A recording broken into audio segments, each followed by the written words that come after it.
श्रृंगवेरपुर में आए, निषाद राज गुह ने भगवान राम की बड़ी सेवा की और उसके बाद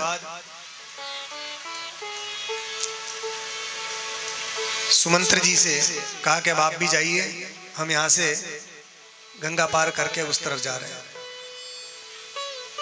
तो जब उस समय गंगा पार करके जाने लगे, उस समय वहां कोई नाव नहीं दिखी।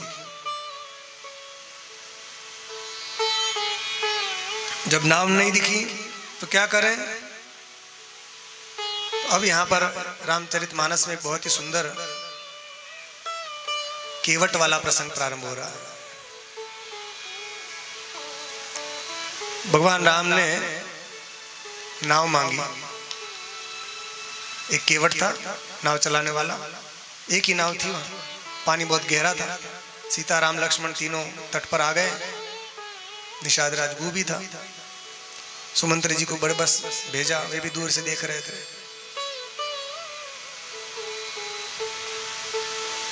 तो भगवान राम ने जब नाव मांगी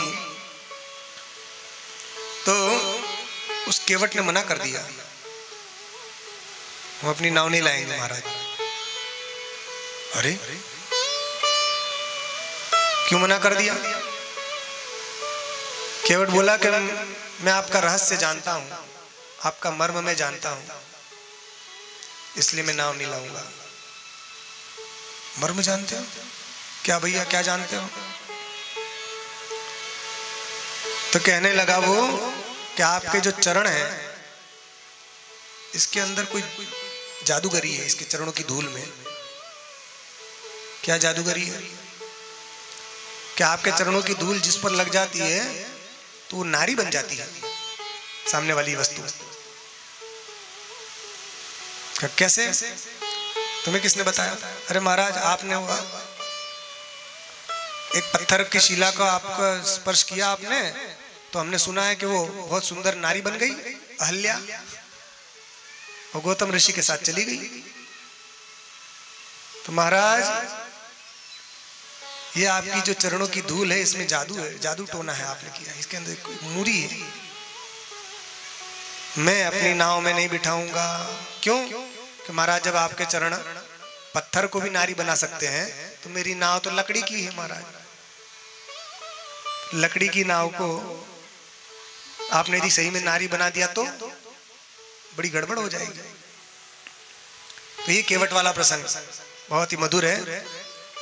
मागी नावन केवट आना, मागी नावन केवट आना, कही तुम्हार मरम में जाना, कही तुम्हार मरम में जाना, चरण कमल रज कहूँ सब कही, चरण कमल रज सब कही, मानुष करनी मूरी कछुआई, मानुष करनी कछुआई, छुअत सिला भई नारी सुहाई, छुअत सिला भई नारी सुहाई,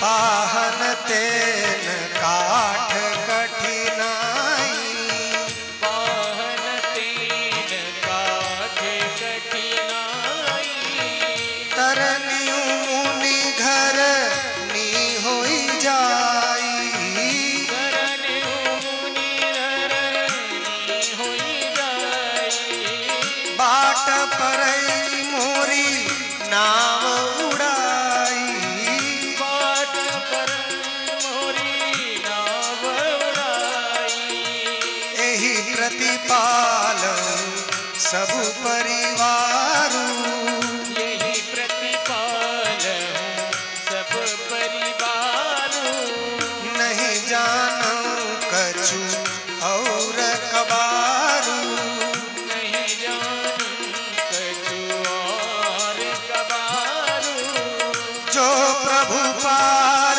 अवसिगा चहू, जो प्रभु पार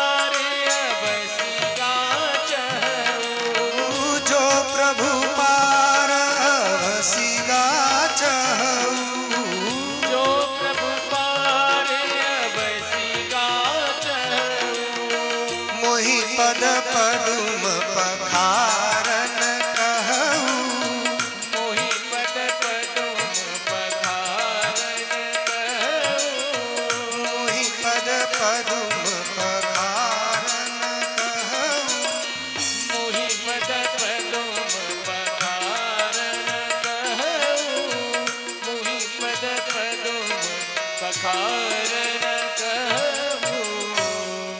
महाराज मैं आपके मर्म को जानता हूँ। यदि आपको मर्म को जानता हूँ, ये केवट कह रहा है। बड़े बड़े देवता ऋषि मुनि जिसके मर्म को नहीं जानते, उसको ये केवट बोल रहा है कि मैं आपके मर्म को जानता हूँ। हैं? वो क्या बोला कि यदि आपने मेरी नाव पर कदम रखा, आपके चरणों की धूल यदि मेरी नाव पर पड़ी, तो मेरी ये नाव भी नारी बन जाएगी सुंदर। तो कोई बात नहीं, सुंदर नारी बन जाए तो रख लेना घर में एक और पत्नी। नहीं महाराज, ये कैसे पार नहीं पा रहे हैं, दूसरी रख ले, कहाँ जे हैं। और सुंदर नारी के लिए फिर साधन भी उतने चाहिए अच्छे अच्छे, हम कमा ही नहीं रहे कुछ। मेकअप के लिए सामान भी बहुत सारा चाहिए, और कहाँ से हम लाए हैं। महाराज हमें नहीं चाहिए दो नारी। अच्छा, झगड़ा होगा अलग से फिर दोनों का। कि तरने मुनि घर नहीं हो जाई, कि ठीक है तुम्हें अपनी पत्नी नहीं बना, कोई बात नहीं, मुनि की पत्नी बना देंगे। जैसे वो अहल्या दी ऋषि ले गए, गौतम ऋषि, ऐसे तुम्हारी नाव को भी कोई ऋषि ले जाए तो, अरे महाराज तब तो और गड़बड़, क्या तब तो मेरी नाव ही चली गई। तरनी मुनि घर नहीं हो जाई, ये मेरी नाव यदि मुनि की पत्नी बन गई तो मैं तो लूट गया। क्यों? बाट पर ही मोरी नाव उड़ाई, ये मेरी नाव भी उड़ जाएगी। तो क्या हानि है भाई तुम्हें कि यही प्रतिपालो सब परिवारू, मैं अपने पूरे परिवार का भरण पोषण इसी नौका से जो आमदनी होती है उसी से अपने परिवार का पालन पोषण करता हूँ महाराज। यही हमारे आजीविका का साधन है। यदि ये भी नारी बन गई और उड़ के चली गई, मैं अपने परिवार का पेट कैसे पालूंगा महाराज। तो बोले कोई और काम धंधा कर लेना, ये थोड़ी कि नाव ही चलाओ, दूसरा कुछ काम खोज लेना, कोई और काम तो होगा। महाराज नहीं जानो कछु और कबारू, मैं और कुछ जानता नहीं करना, बस ये नाव चलाना मुझे आता है। वो कोई काम आया तो वो कर लूं, अब मुझसे और कोई मेहनत मजदूरी या दूसरा कोई काम मैंने जीवन में कभी किया ही नहीं। जन्म में तभी से नाव में बैठे हैं, चलाते रहते हैं, इसमें हम एक्सपर्ट हो गए हैं, दूसरा काम हमसे नहीं होगा महाराज। तो अच्छा तो क्या करें अब, हमको तो पार जाना है, जल्दी पार उतारो, हमें विलंब हो रहा है। कि प्रभु एक शर्त है, यदि आपको वहां पार उतरना है तो एक शर्त है। क्या? जो प्रभु पार अवश्य गा चाहू, तो मोहि पद पद्म पखारन कहू। तो आप ये कीजिए कि पहले अपने चरणों को धोने की मुझे आज्ञा दीजिए। आप कहिए कि मेरे चरण धो ले, तब मैं आपके चरण धोऊंगा। तो उससे क्या होगा? कुछ नहीं, वो जो चरणों में आपके जो जादूगरी वाली धूल लगी हुई ना, मैं उसको साफ करना चाहता हूँ, ताकि वो धूल सब निकाल दूंगा, फिर आप चढ़ जाइएगा, ताकि मेरी नौका बच जाए। अच्छा, चेक करूंगा एक भी रजकण ना रहे उसमें, सारे रजकण धोऊंगा, मच्छर मल मल के धोऊंगा, जरा सा भी रहेगा तो मेरी नाव चली जाएगी। मैं क्या करूं, कुछ नहीं जाना। तो कि चरण धोके क्या करोगे? चरण धोके फिर मैं आपको बिठाऊंगा। और महाराज मैं सत्य कह रहा हूं, मैं आपसे उतराई बिल्कुल नहीं लूंगा। सबसे तो मैं उतराई लेता हूं, आपसे बिल्कुल उतराई नहीं लूंगा। तो जब ऐसा ही कहा राम जी के सामने, लक्ष्मण जी को आ गया क्रोध। लक्ष्मण जी बोला केवट कहीं का, ये कौन है जानते हो? सब जानते हैं, ये चक्रवर्ती सम्राट महाराज दशरथ के पुत्र हैं, राम इनका नाम है, और आपको भी जानते हैं महाराज। अब बड़े क्रोधी स्वभाव वाले लक्ष्मण जी आप ही हैं। तो ये जानता है फिर भी इतनी गुस्ताखी। ना जानता हो तो आदमी कुछ कर, ना जानता हो तो कुछ बोल दो। जानने के बाद राम जी को आया गुस्सा, लक्ष्मण जी को गुस्सा आया। लक्ष्मण जी ने धनुष बाण निकाला, बाण निकाल के दिखाने लगे, घुमाने लगे। देख बेटा ज्यादा किया तो फिर बाण चलेगा। केवट भी आ गया अपने ऊपर, महाराज बाण चलाना, चला लो, आज तो कच्छु भी हो जाए, मैं बिना चरण धोए जाने नहीं दूंगा। बाण चलाना, मार दोगे मर जाऊंगा, मगर बिना चरण धोए मैं अपनी नाव में नहीं बैठने दूंगा। क्या बोला केवट? पद कमल धोई चढ़ाई नावन, नाथ उतराई चहूं, मुहि राम राउरियान दशरथ, शपथ सब साची कहूं। आपकी आन है, दशरथ जी की शपथ है, मैं सत्य कह रहा हूं, मैं उतरा ही नहीं लूंगा, मैं क्षण धोए भी न जाने नहीं दूंगा। लक्ष्मण जैसे बाण घुमाया तो बरु तीर मारहूं लखन पे, जब लगी न पाय पखारी हो, तब लगी न तुलसी दास, नाथ कृपा पार उतारी हूं। जब तक चरण नहीं धोऊंगा तब तक आपको पार नहीं उतारूंगा, चाहे कुछ भी हो जाए। आर पार की लड़ाई मारा है। लक्ष्मण जी को बाण मारना मार दो, लक्ष्मण जी बड़े चकित हो गए, बताओ ये केवटिया मरने से भी नहीं डरता कि महाराज ये दूसरे को दिखाना, हम तो चरण धोएंगे, मतलब धोएंगे, कुछ भी हो जाए। कि मेरी नाव चली गई तो महाराज मैं क्या करूंगा, मेरा परिवार कैसे पालन पोषण, बच्चे मेरे बहुत सारे, पत्नी है, खूब खाते हैं हमारे बच्चे और पत्नी सब, कैसे खिलाऊंगा उनको मैं? नाव चली गई तो मेरी, महाराज चरण धोने दीजिए। जब केवट के ऐसे अटपटे बहन सुने तो भगवान राम हंस पड़े, सुनी केवट के बहन, प्रेम लपेटे अटपटे, बिहसे करुणा ऐन, चितई जान की लखन तन। और लक्ष्मण जी और जानकी जी की ओर देखने लगे राम जी और बिहसे हंस पड़े। अभी तक बड़े दुखी दुखी थे, क्योंकि सब लोग दुखी थे, उनको देखकर राम जी दुखी हो गए थे। और केवट के अटपटे बहन सुनकर राम जी बिहसे हंस पड़े। बताओ कैसा ये केवट है कि मेरे चरणों की धूली से इसकी नाव की थोड़ी नारी बन जाएगी। भगवान हंसने लगे और फिर भगवान राम बोले केवट से, क्या बोले? कृपा सिंधु बोले मुस्काई, कृपा सिंधु बोले मुस्काई, सोहि करु जेहि तव नावन जाई, सोहि कहु तेहि जब नावन जाई, बेगियानु जल पाय पखारू, बेगियान जल पाए पखारू, होत विलंबु उतारहि पारू, होत विलंब उतारहि पारू। राम जी क्या बोले कि भैया ठीक है, कृपा सिंधु है, और जैसा कोई होता तो कहे केवट होकर ऐसी बातें करता है।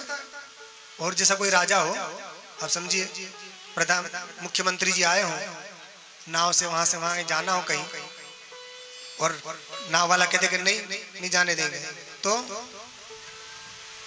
अच्छा अरे कहीं भी कोई विभाग वाला काम ना करे डिस्चार्ज तुरंत निकालो इसको। मगर ये राम है, राम राज्य में किसी के साथ अन्याय नहीं होता था, कृपा के सिंधु हैं। इसलिए भगवान राम मुस्कुराकर बोले कि ना केवट तू वही कर जिससे तेरी नाव न उड़ जाए, तेरी नाव नष्ट न हो जाए, वही काम तू कर। जब ऐसा कहा राम जी ने तो केवट बोले ऐसा नहीं चलेगा।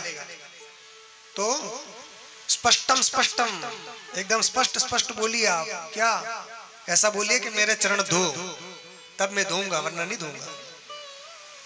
ये क्या बात? नहीं, आप बोलिए कि मेरे चरण धो तभी धोऊंगा। क्या हम तो भाई आपको छू नहीं सकते? कहूं फिर लखन लाल आ जाए धनुष बाण निकाल, आप बोलिए कि धो। तब राम जी को बोलना पड़ा कि अरे जाओ बेगी आनु जल पाए पखारू, अरे भैया जा तू जल्दी जल्दी पानी ले आ और मेरे पैर धो ले।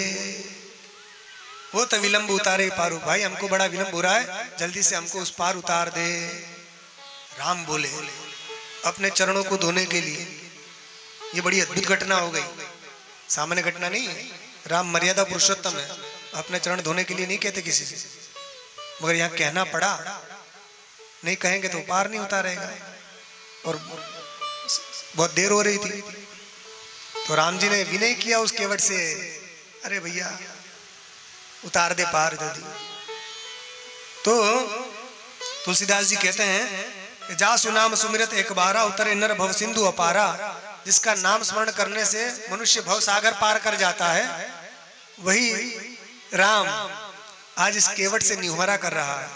सोई कृपाल केवट ही निहोरा, जही जगु किए तिहु पगहु ते थोरा।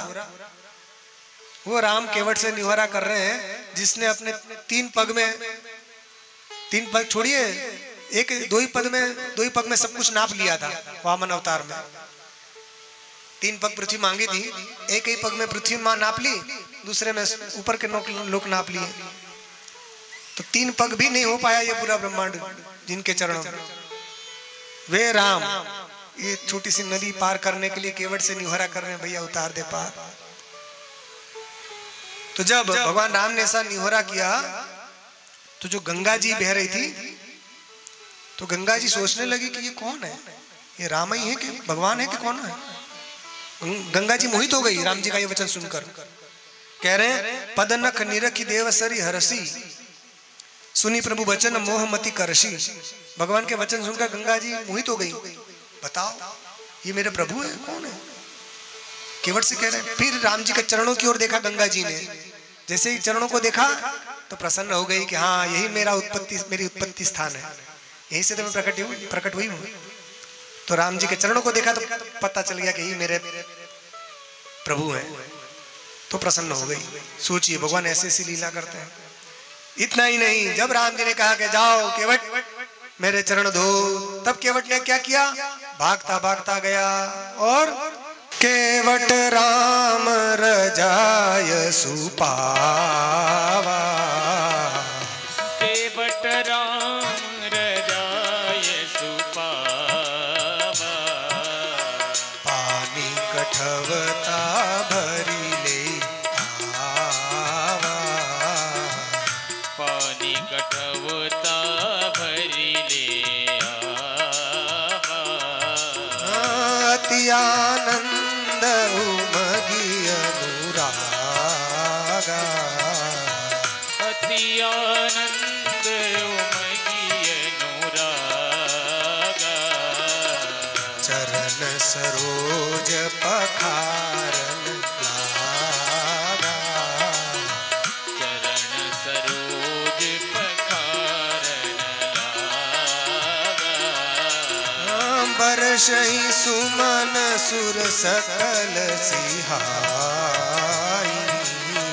बरसहि सुमन सुर सकल सिहाई। एहि सम पुण्य पुंज को नाही। तेहि सम पुण्य पुंज को नाही। तो केवट तुरंत गया और जाकर एक कठौता ले आया, लकड़ी का एक बर्तन ले आया, पानी भर के गंगा जल भरा उसमें और पानी कठौता भरे ले आवा। अति आनंद उमंग अनुरागा, उसके हृदय में इतना आनंद छाया हुआ है, इतना उमंग उत्साह छाया हुआ है कि जैसे हमारे सीतारामपुर वासी प्रातः काल में प्रभात फेरी निकालते हैं उत्साह पूर्वक। एक एक व्यक्ति घर में रंगोली किए हुए है, दीपक जला देते हैं। ये हमारे सीतारामपुर वासी, सीतारामपुर मतलब सीतारामपुर उर्फ ढाना, उर्फ। तो जैसे आप लोग अति उमंग आनंद से सब ये कार्य कर रहे हैं, उससे भी अधिक आनंद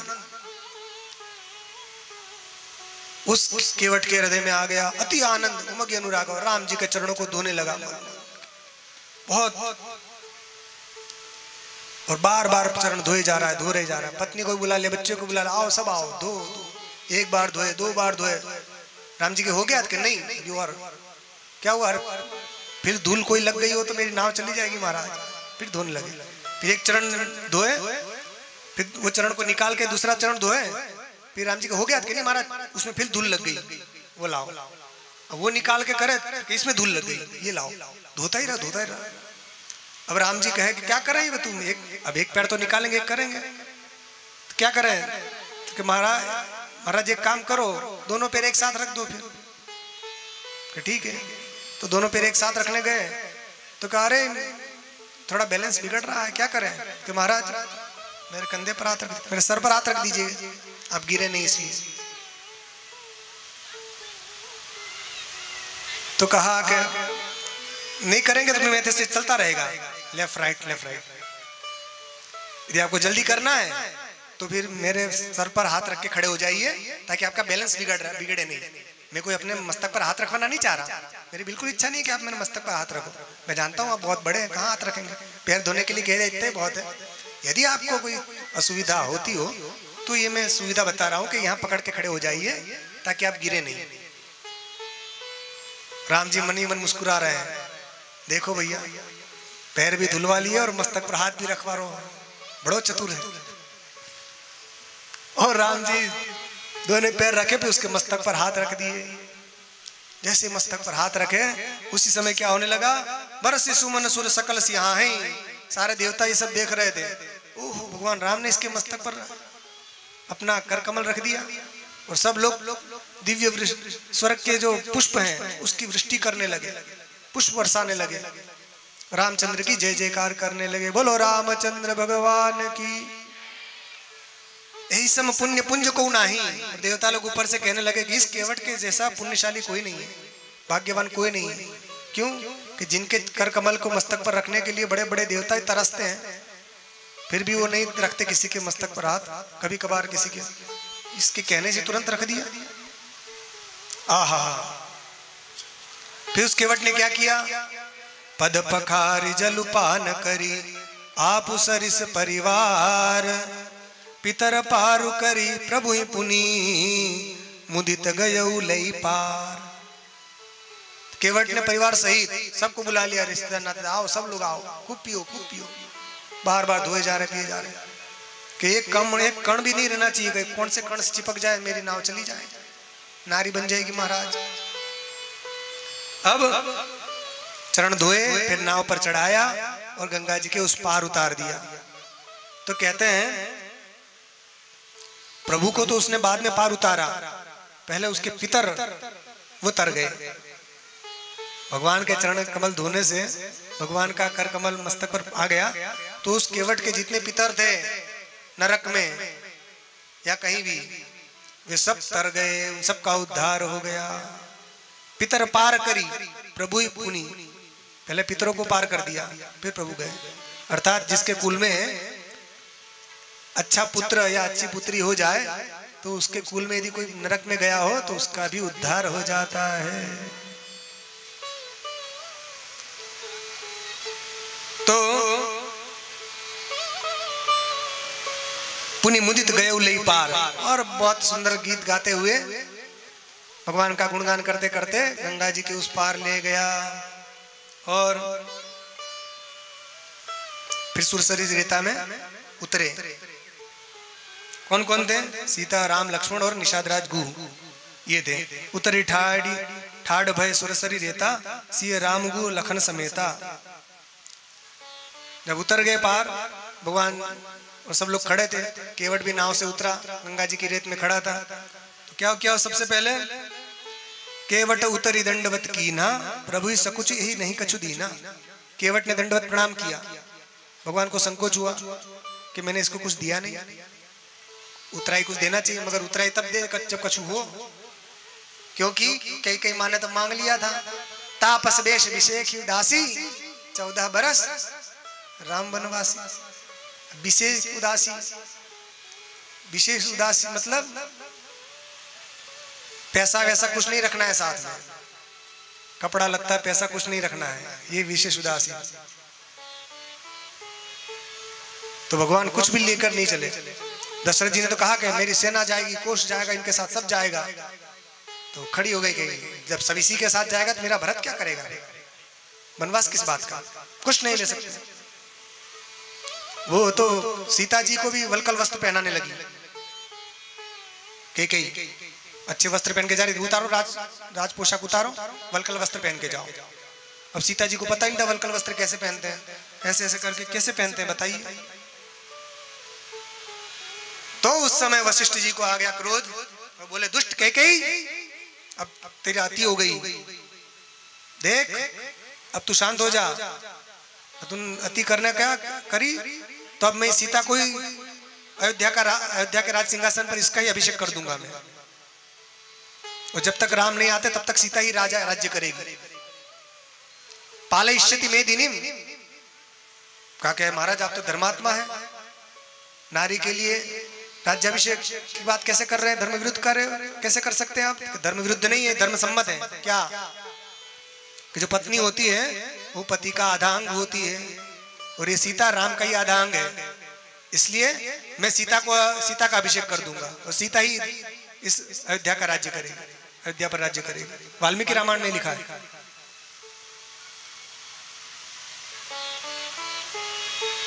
फिर थोड़ी कैकेयी शांत हुई कि कहीं कर देंगे तो फिर गड़बड़ हो जाएगा। और दशरथ कहा कि अरे तू क्या समझती है, ये राम के पीछे पीछे भी सारी अयोध्या और चली जाएगी। संसार में ऐसा कौन है जो राम से प्रेम ना करता हो। लोके नहीं सविद्येत यो न राम मनुव्रतः। अरे दुष्टे, तूने तो अपने पुत्र के मुंह में आकर ये इतना बड़ा कर्म, ये जो कदम उठाया है। तत्वया पुत्र गर्दिन्या पुत्रस्य कृतम प्रियम लोके नहीं सविद्येत यो न राम मनुव्रतः। ये वाल्मीकि रामायण में आता है। वहां वो कहते तूने अपने पुत्र का हित करना चाहा, मगर तूने अपने पुत्र का हित नहीं किया, तूने तो अपने पुत्र का ही सबसे बड़ा अनर्थ किया। क्योंकि भरत तो राम से इतना प्रेम करते हैं कि सबसे ज्यादा दुख तो भरत जी को हुआ है, इसलिए तूने अपने पुत्र का प्रिय नहीं किया है, तूने अपने पुत्र का ही अहित किया है। अभी ये सारी अयोध्या राम के पीछे चली जाएगी, अभी सब कुछ नष्ट हो जाएगा। तब की थोड़ी शांत हुई। स्वार्थवश व्यक्ति कुछ भी कर सकता है, तो स्वार्थ के कारण यदि अधर्म कार्य करता है तो उसका अपयश संसार में रह जाता है। इसलिए कैकेयी का ऐसा अपयश हुआ, आज तक कोई भी अपनी कन्या का नाम कैकेयी नहीं रखता है किसी का नाम कैकेयी? किसका नाम कैकेयी? हाथ ऊंचा करो। है कोई? नहीं है। क्यों नहीं रखता? क्योंकि ये कैकेयी ने हमारे राम को वन भेज दिया। मंथरा नाम भी नहीं रखते होंगे, मंथरा नाम भी नहीं है। क्यों? तो कहते हैं रही न रानी कैकेयी अमर भई यह बात, अपने सुत के वास्ते वन पठयो जगतात, वन पठयो जगतात भई यह अमर कहानी, जस अपजस रही गयो रही नहीं कैकेयी रानी। जैसे अपजस रही गयो रही नहीं कैकेयी रानी। व्यक्ति यहीं मर जाता है, कोई पूछने वाला नहीं होता है। अच्छे काम कर लो तो व्यक्ति का नाम हो जाता है कि हाँ इन्होंने अच्छा काम किया। बुरे काम करोगे तो अच्छा वो गयो। इसलिए जब भी कोई आपको सत्ता मिले, पद मिले, भगवान आपको समर्थ करें धन से या कि विद्या से, किसी प्रकार से दूसरों का हित करना चाहिए, दूसरों का उपकार करना चाहिए, परोपकार। उससे परमात्मा प्रसन्न होते हैं। बोल श्री रामचंद्र भगवान की जय हो। अब वो केवट जो था वो खड़ा दंडवत प्रणाम करके खड़ा रह गया, हाथ जोड़कर भगवान को संकोच हुआ कि मैंने इस केवट को कुछ दिया नहीं, क्योंकि मेरे पास तो कुछ है नहीं। भगवान राम का ऐसा स्वभाव था कि वो देते रहते थे, इतना दान करते थे। कई हजार गाय प्रतिदिन दान करते थे राम जी, उनका नियम ही था। अब वैसी स्थिति आ गई कि इसको कुछ देने के लिए कुछ है ही नहीं पास में। तब राम जी अब संकोच बड़ा भारी, क्या करें? तो उसी समय क्या हुआ, सीता जी ने राम जी को देखा। जैसे ही राम जी को देखा तो सीता जी समझ गई कि राम जी के मन में क्या चल रहा है। तो सीता जी ने क्या किया, अपनी मणिमय जो मुद्रिका थी, मणिमय मुद्रिका, स्वर्ण की मुद्रिका, रत्न जड़ित वो अंगूठी उतारकर राम जी को दे दी कि महाराज यही आप दे दीजिए। तब राम जी बड़े प्रसन्न हुए और वो अंगूठी उन्होंने केवट को देना चाहा। तो सीता जी बिना कुछ कहे, राम जी ने कुछ कहा नहीं, सीता जी अपने आप राम जी के मन को समझ गई। तो सीता जी राम जी के मन को जान जाती थी। तो कहते हैं पियहिय की सिय जान निहारी, पियहिय की सिय जान निहारी, पियहिय की सिय जान निहारी, पियहिय की सिय जान निहारी, मणि मुदरी मन मुदित उतारी, मनि मुदरी मन मुदित उतारी, कहे कृपाल ले ही उतराई, कहीं कृपाल लेहु उतराई, केवट चरण गहे अकुलाई, केवट चरण गहे अकुलाई, पिय हिय की सिय जाननी हारी। सीता जी कौन है? अपने पिय राम जी के, हिय मतलब हृदय को, मन को जानने वाली। तो सीता जी, इससे हमें क्या शिक्षा मिलती है? पति पत्नी का संबंध कैसा होना चाहिए, कि पति के मन में क्या चल रहा हो पत्नी को पता चल जाना चाहिए, और पत्नी के मन में क्या चल रहा है वही पति को पता चल जाए, तो समझिए कि प्रेम पक्का है। और आजकल तो बड़ा गड़बड़ है, आजकल पता चल जाए भारी झगड़ा हो जाए। तो बात क्या है? सीता जी कौन है? पतिव्रता नारी है, और राम जी एक पत्नीव्रत धारी है। सीता राम के अलावा पर पुरुष का मन से भी चिंतन नहीं करती, और राम जी भी सीता जी के अलावा पर नारी का चिंतन मन से बिल्कुल करते ही नहीं। तो इतना पवित्र हृदय था दोनों का कि दोनों एक दूसरे के मन की बात जान जाते थे, बिल्कुल मिल गया था मन, इसलिए उनकी गृहस्थी बड़ी सुंदर रही। सीता राम जैसा प्रेम भगवान राम ने दूसरा विवाह नहीं किया कभी। सीता जी का जब त्याग भी उनको करना पड़ा लौकिक दृष्टि से, उन्होंने दूसरा विवाह नहीं किया। लोगों ने कहा कि महाराज आपको यज्ञ करना है तो यज्ञ बिना पत्नी के यज्ञ हो नहीं सकता, तो क्या करें? या तो यज्ञ की इच्छा छोड़िए, या यज्ञ करना हो तो दूसरा विवाह कीजिए। राम जी ने कहा नहीं, मैं दूसरा विवाह भी नहीं करना चाहता और यज्ञ भी करना चाहता हूँ। फिर वशिष्ठ जी ने बहुत खोज खाज के निकाला कि ठीक है, यदि पत्नी नहीं है आपकी तो जितनी जैसी और जितने वजन की और जितनी जैसी आकृति सीता जी की थी उतनी ही वजन की, उतनी किलो की सोने की सीता बनाई और उसको बगल में बैठाइए और फिर उस यज्ञ संपन्न करिए और उसके बाद फिर उस सीता जी का स्वर्ण का जितना स्वर्ण सबका दान कीजिए। तो भगवान राम ने सैकड़ों यज्ञ किए, हजारों यज्ञ किए, हर बार वो सोने की सीता बनाते थे और फिर स्वर्ण दान कर देते थे। न सीतायाः पराम भार्यां वव्रेस रघुनंदनः यज्ञ यज्ञ च पत्न्यर्थम जानकी कांचनी भवत। ये जानकी कांचनी हो गई, कंचन की, स्वर्णमयी। ऐसा अद्भुत प्रेम राम जी का था।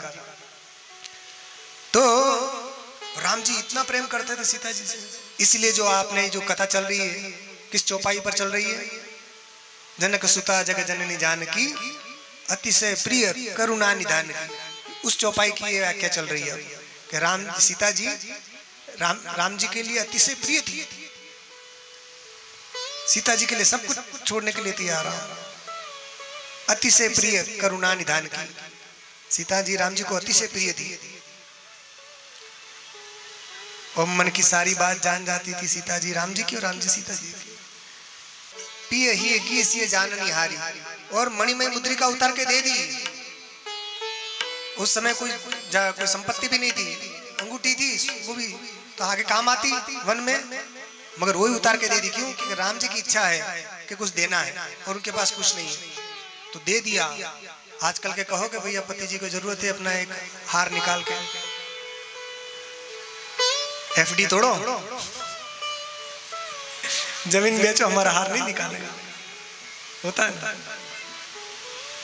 तो स्वर्ण जो है, नारियों से स्वर्ण जल्दी नहीं छूटता, सब कुछ छोड़ दे स्वर्ण जल्दी नहीं छूटता, स्वभाव रहता है। स्वर्ण बहुत प्रिय होता है उनको। पुरुष को इकट्ठा करने में पैसा इकट्ठा करते हैं, स्वर्ण को उसने पहनने में रहते हैं मगर कम। नारी को स्वर्ण चाहिए सब अच्छा, सोलह श्रृंगार। तो ये नारियों का ये जो करते हैं ये जितनी चीजें, ये नारियों का आभूषण है, इससे नारी की शोभा होती है। तो वो उन्होंने उतार के दे दी। भगवान राम ने फिर केवट से कहा कि ले भैया तेरी उतराई। और जैसा केवट होता तो क्या करता, ओ सारा जीवन इसी में सफल हो गया, जीवन भर कमाते तब भी इतना नहीं मिलता, स्वर्ण और रत्न जड़ित अंगूठी कहाँ मिलती। मगर वो केवट लोभी नहीं था।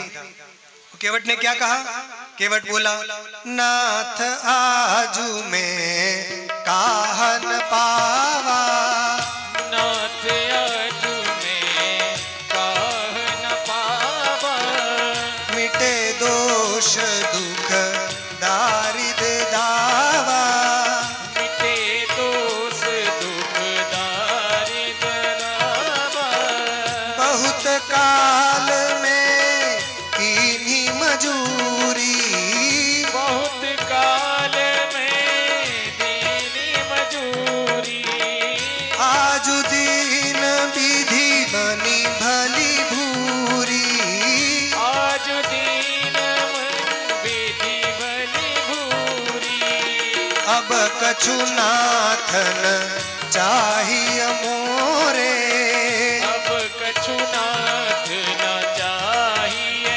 मोरे, दीन दयाल अनुग्रह तोरे, दीन दयाल अनुग्रह तोरे, कीर्ति बार मोहि जो देवा, कीर्ति बार मोहि जो देवा, सो प्रसाद में सिर धरी लेवा, सो प्रसाद में सिर धरि लेवा, सो प्रसाद में सिर धरी लेवा, सो प्रसाद में सिर धरि लेवा। केवट बोले कि नाथ आज मैंने क्या प्राप्त नहीं कर लिया, नाथ आज उनके कहा न पावा, आज मुझे सब कुछ मिल गया, मेरे दुख दरिद्र दोष सब मिट गए। का कैसे, बहुत काल से मैं मजदूरी कर रहा हूँ, आज परमात्मा ने, आज विधाता ने उस मजदूरी का पूरा पूरा फल मुझे आज मिला है। आज मेरी मेहनत सफल हो गई, मेरे जीवन का जितनी कमाई वो सारी की सारी मुझे आज मिल गई। का कैसे, आपके अनुग्रह से, हे दीनदयाल आपके अनुग्रह से। हे नाथ अब मैं कुछ नहीं चाहता। राम जी कह रहे क्यों नहीं चाह रहे, ले लो ले लो। कि नहीं महाराज, बहुत कहा कि ठीक है यदि आपको देने की ज्यादा इच्छा है, कि ठीक है जब आप वन, अभी तो वन में जा रहे हैं, वन से जब यही इसी रास्ते से लौटेंगे तो महाराज जब लौटते समय आप जो मुझे देंगे मैं वो अपने मस्तक पर धरकर वो ले लूंगा, मतलब उसमें मैं मना नहीं करूंगा। लौटते समय आप मुझे जो देंगे मैं उसको अवश्य ले लूंगा, अभी नहीं लूंगा महाराज, अगली बार का ही पक्का कर रहा है कि जाओ तो इतने से जाओ फिर, है ना। तो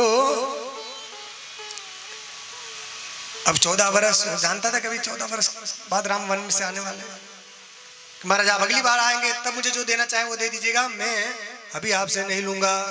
तो बहुत कीन प्रभु लखन सिय नहीं कछु के वटले, विदा कीन करुणायतन भगति विमल बरु दे। राम जी ने बहुत बार कहा, सीता जी ने भी कहा, लक्ष्मण जी ने कहा अरे भैया केवट ले ले ले ले भैया। सीता जी ने कहा भैया केवट ले लो, राम जी ने कहा मगर नहीं, केवट ने मना किया महाराज हम बिल्कुल नहीं लेंगे, आज मुझे सब कुछ मिल गया, मेरा जीवन धन्य हो गया महाराज, मैं कृतकृत्य हो गया, अब मैं कुछ नहीं चाहता हूँ। तब भगवान ने देखा कि कुछ नहीं चाह रहा है, भगवान का दर्शन तो अमोघ है, तो भगवान ने उसको अपनी निर्मल भक्ति प्रदान कर दी। बोलो श्री रामचंद्र भगवान की जय हो। जो भक्ति भगवान किसी को प्रदान नहीं करते हैं वो निर्मल अद्भुत भक्ति भगवान राम ने उस केवट को प्रदान कर दी। और फिर वहां से भगवान राम गंगा जी में स्नान आदि किया और सब शंकर जी की पूजा करके फिर वहां से आगे चले। यहाँ पर केवट वाला प्रसंग पूर्ण होता है